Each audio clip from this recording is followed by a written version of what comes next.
Okay. So I'm realizing I think I had a nervous breakdown. I don't know what it is. I mean, what the fuck? It was so obvious. What do you mean? Like I've had a nervous breakdown. I've literally lost it. Like I became unhinged after years of trauma. Yeah, and I got in trouble because I lashed out, and now I'm on probation for 2 years. Um, I won't go into detail about that because I took a plea deal. So I agreed that there was sufficient evidence that a trial could find me guilty if they didn't believe me. Um, so that's why I did that, and that's all I'm gonna say. Um,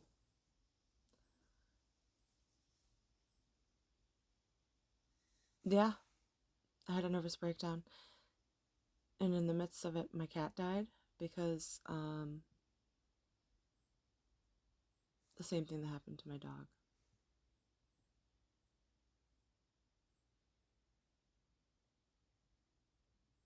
And I just think that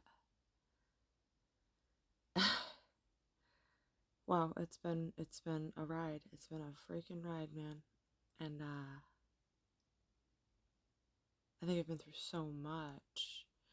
And then finding out I was ADHD in the midst of everything, and then now I'm awaiting my autism evaluation. Um, it was like this roller coaster ride for 35 years, and I was trying so hard to be the best I could be. I was so proud of myself for being a nurse, and I consider myself a good nurse. I'm very loving and caring with my patients. I'm not a violent person at all. I'm not a violent person.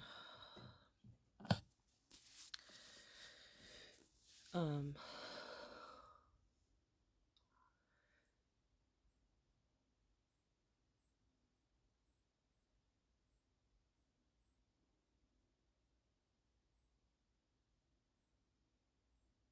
wow.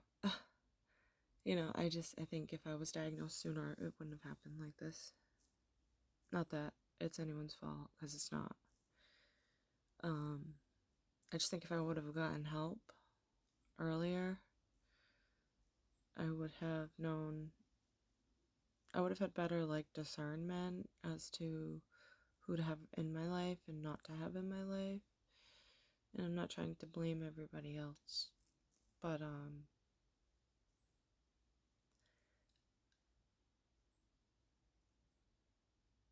when you're being mistreated,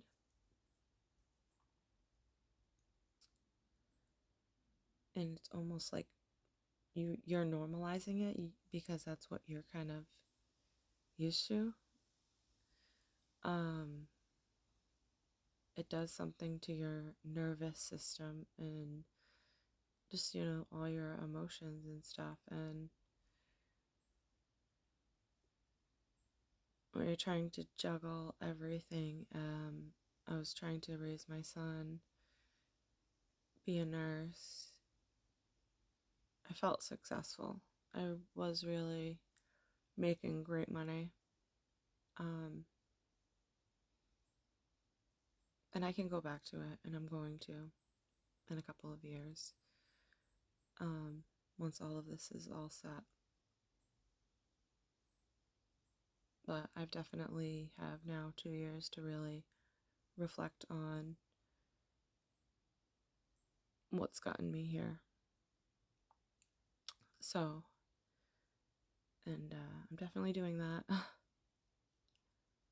I just pray to God to just guide me through this time, please, dear Heavenly Father. And guide my steps, guide my words, guide everything. Only you know what is right, what is the way, and the way things ended up shaking out. I couldn't have imagined them happening this way, and I wouldn't have because my mom and my grandmother both got sick at the same time, which landed me back home.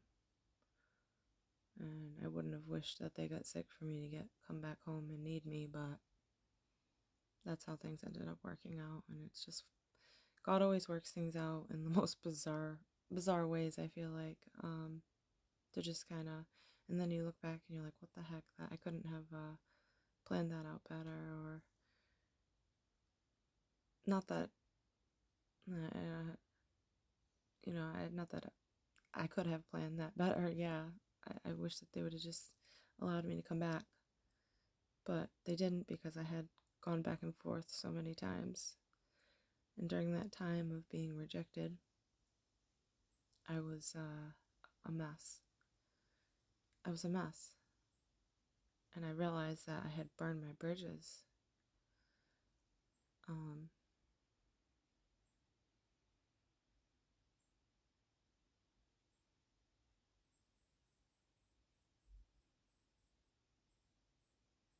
I hope that they would have let me eventually come back. It was more my grandmother. She was very upset with me for going back and forth, coming into someone's house and turning their life upside down and then going right back. I mean, she was upset with me, and I don't blame her. It taught me a great lesson, though, to just, you can't do that. You can't go back and forth like that. And I'd say it's anyone in like a toxic relationship to stand your ground immediately. Immediately. Whatever that means. I'm not saying in a chaotic way, in a dramatic way, but the signs are there. Stop lying to yourself, because you're just going to waste time. You're going to waste years with someone who doesn't deserve an honest person with integrity and all the love you have to give. They don't deserve it. Find someone who deserves it. And if it means you have to be alone for a while, then it means you have to be alone for a while, because not everybody deserves your time and attention and love and affection. And not everybody's going to value it either. And some people will pretend to value it. And those are the people who suck the life out of you. So, God always works things out. He does. And I'm just grateful to be back home. I'm so grateful. Like I said, I'm not happy like my mom and my grandmother got sick. Not at all. Because I couldn't have like made this narrative up,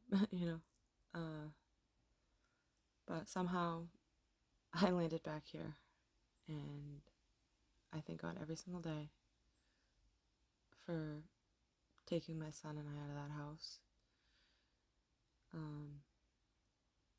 And now we're safe. I pray for everybody else in the vicinity over there, that they're safe too.